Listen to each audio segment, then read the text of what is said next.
Professeur Didier Raoult, comment voyez-vous les dernières évolutions de l'épidémie de coronavirus en France?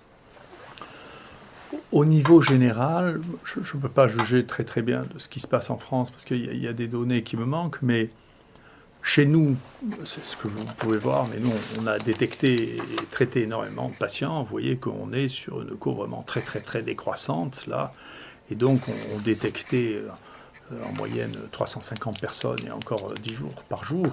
Et là, on est aux alentours d'une centaine. Donc les choses vont beaucoup mieux. En nombre de patients, on le voit d'ailleurs, hein, là, tous nos lignes sont plus occupées. Les gens proclamaient, bien sûr, il y avait toujours des Nostradamus. On a un Nostradamus à nous aussi qui prédisait qu'on n'aurait pas assez de lits de réanimation, mais ça se vide. Donc, comme d'habitude, les Nostradamus ont tort.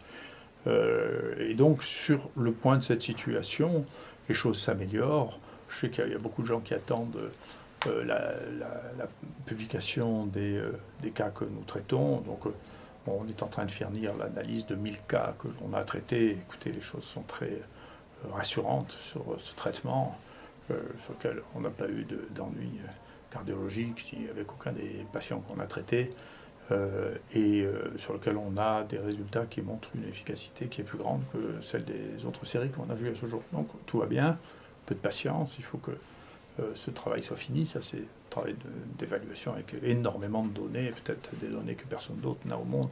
Il faut mettre tout ça en forme pour que ça puisse continuer sa vie et devenir un ou le papier de référence sur cette maladie. Donc c'est en cours, mais tout va bien. Voilà.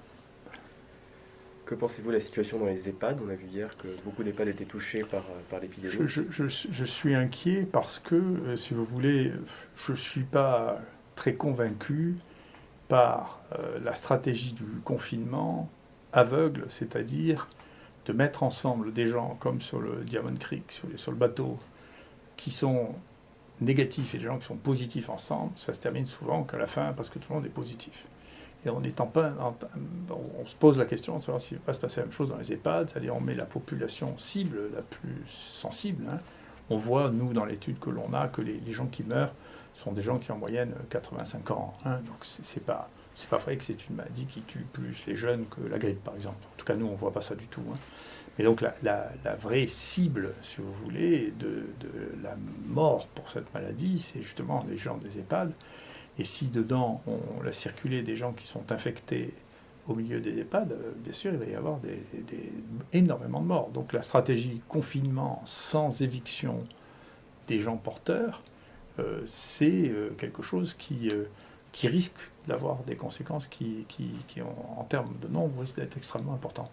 Et donc moi, je reste, si vous voulez, j'ai pensé la même chose, je ne change pas. Je suis un médecin infectiologue et je pense qu'il faut, devant une maladie infectieuse, et ça fait 42 ans que je fais ce métier, je vois toujours des malades, une fois par semaine, c'est mon jour d'ailleurs aujourd'hui, pour rester en contact avec la réalité et pas devenir un médecin de bureau. Il faut diagnostiquer, faire le diagnostic, se donner les moyens de faire le diagnostic, il faut isoler les gens contagieux et il faut les traiter. Donc je pense que c'est ça qu'il faut faire, c'est ça que je fais, je pense que c'est ça qu'il faut faire parce que c'est la base de notre métier. Donc je pense qu'il est temps encore, je pense que les choses évoluent petit à petit vers cette situation. On a vu que c'est ce qui se passe en Italie, en Espagne, où ils ont commencé à tester de manière massive et à traiter, et on voit les courbes s'infléchir très très rapidement, et en Italie, et en Espagne. Et je pense que c'est ce qu'il faut faire, ce vers quoi on est en train de tendre. En tout cas, je l'espère de tout mon cœur. Que pensez-vous de la polémique actuelle sur le traitement? Sur quels aspects se cristallise-t-elle? Je reconnais que j'ai mis longtemps à comprendre parce que pour moi c'est très simple, encore une fois. Vous savez, il y a une maladie qui arrive, on ne la connaît pas, les seuls qui la connaissent sont les Chinois. On connaît la sensibilité du virus à un certain nombre de produits quand on les teste. Dans ces produits, il y a des molécules nouvelles qu'on ne connaît pas, dont on ne connaît pas la toxicité en réalité.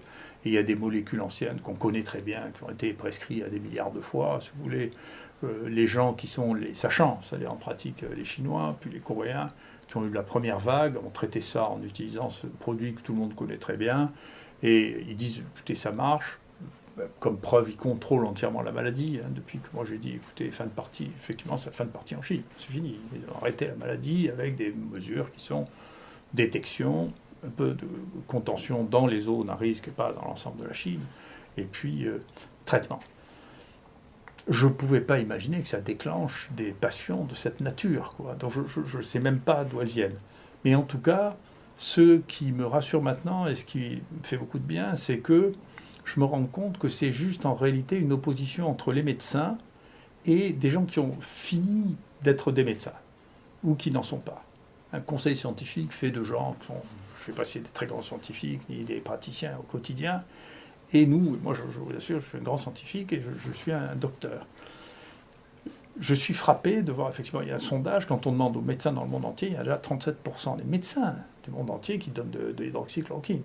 En France, le nombre de gens qui le donnent, sans le dire, est considérable. J'ai été frappé de voir que dans mon propre CHU, voyez-vous, les gens à côté de nous, qui reçoivent des patients qui ont le coronavirus, ils les traitent aussi avec de l'hydroxychloroquine, l'azithromycine. Donc il s'est creusé un espèce de fossé. C'est pas moi je suis juste le représentant de ça. Il s'est creusé un espèce de fossé entre la pratique médicale et des gens qui confondent la pratique médicale et la recherche.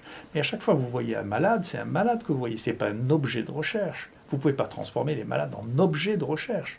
Et ça a commencé très tôt, parce que quand on a reçu les patients qui venaient de Chine, vous voyez, moi j'ai tout de suite proposé, parce que je pense toujours pareil, il faut tout de suite détecter s'il y en a un qui est positif. Moi je voulais le faire même dans l'avion, vous voyez, mettre un écouvillon. 3 heures après, j'aurais dit, voilà, les positifs, vous les séparez des négatifs, vous les mettez pas tous ensemble. Eh bien on m'a dit, mais pas du tout. Ça, de faire un écouvillon pour savoir si quelqu'un est contagieux, c'est de la recherche. Il faut demander un comité de protection des personnes. Alors après, ils se sont débrouillés pour que ce soit très rapide. Ce comité, on a perdu 24 heures parce que... Et de manière bizarre, les gens dans l'avion à qui on disait il faut que vous signiez un papier parce que de rechercher pour savoir si vous êtes contagieux, c'est de la recherche, ne comprenaient même pas ce qu'on leur disait. Donc vous voyez, il y a des gens qui sont devenus fous avec la méthode, avec le fait que tout est de la recherche, qui est déconnecté du fait qu'on doit savoir si les gens sont porteurs ou pas porteurs. C'est pas de la recherche, c'est de la pratique des épidémies. Et quand les gens sont malades, on doit les traiter avec les médicaments qu'on a, dont on sait qu'ils ne sont pas toxiques. Enfin, l'hydroxychloroquine, c'est un truc qu'on distribuait sans même une ordonnance il y a 2 mois. Et maintenant, on ne sait même pas comment on va faire pour traiter en ville des gens qui ont un lupus ou une polyarthrite rhumatoïde, qui prennent ce médicament depuis 20 ans. Si on leur marque du Plaquenil, on ne va pas pouvoir leur donner, parce qu'on ne peut pas marquer le diagnostic dessus. Ça serait quelque chose qui est complètement impossible dans le cadre du secret médical. Vous ne pouvez pas expliquer pourquoi vous donnez un médicament sur ordonnance. C'est interdit par la loi. Vous voyez ? Et donc, on est dans un vrai conflit de la pratique. Est-ce que ce qu'on fait, c'est de la pratique médicale ou c'est de la recherche ? Mais ce n'est pas de la recherche qu'on fait, c'est d'abord de la pratique médicale. Tant mieux si on arrive à augmenter notre connaissance à partir de cette pratique, de cette nouvelle épidémie. Mais l'objectif que l'on a, nous, les docteurs, c'est pas de faire de la recherche, c'est de soigner les gens. Et quand même, je suis bien placé pour le faire, parce que pour faire de la recherche, je fais beaucoup de recherche dans ma vie. Mais d'abord, notre premier soin, c'est ça, c'est notre premier point. Et moi, je regrette qu'il n'y ait pas d'intervention très solennelle, comme il y a de plus en plus de mes collègues anciens, respectables, le professeur Maranaki, qui a dirigé la NSM, l'ancien président de la Haute Autorité de Santé. Et moi, je voudrais bien que le Conseil de l'Ordre, dont c'est la responsabilité, se prononce sur cette question de la limitation de la capacité des médecins à juger par eux-mêmes de la thérapeutique qu'il est capable de donner avec des molécules qui sont aussi anciennes, aussi connues et aussi faciles à utiliser, sur leur interdiction de prescription. C'est une atteinte très profonde à la base de notre métier, qui est de prescrire, en fonction de notre niveau de connaissance, le meilleur traitement possible aux malades que nous avons en face de nous. C'est la base même de la pratique médicale, et en particulier... Les gens sont devenus fous. D'ailleurs, on était en face du médicament le plus dangereux du monde. Il doit y avoir 2 milliards de gens qui ont fait ça. Vous n'imaginez pas que tous les gens qui partaient en Afrique à qui on donnait de la chloroquine, on leur faisait un électrocardiogramme, on les prévenait qu'ils allaient avoir une torsade de pointe. Enfin, c'est complètement fou. Donc on est devenu fou parce que c'est des gens qui ne font pas de médecine, qui parlent de médecine. La médecine, c'est de pratiquer le soin au quotidien à des gens qui sont malades et on leur donne un traitement. On ne leur dit pas rentrez chez vous et si vous n'arrivez plus à respirer, venez à l'hôpital. C'est pas ça la médecine. Voilà. Et donc, je suis content parce que j'avais un sentiment d'étrangeté parce que tout le monde dit que c'est moi qui fais ça, mais c'est pas moi, c'est les médecins qui font ça. Et donc, je suis content de voir que les autres médecins font comme moi parce qu'ils sont raisonnables. Voilà.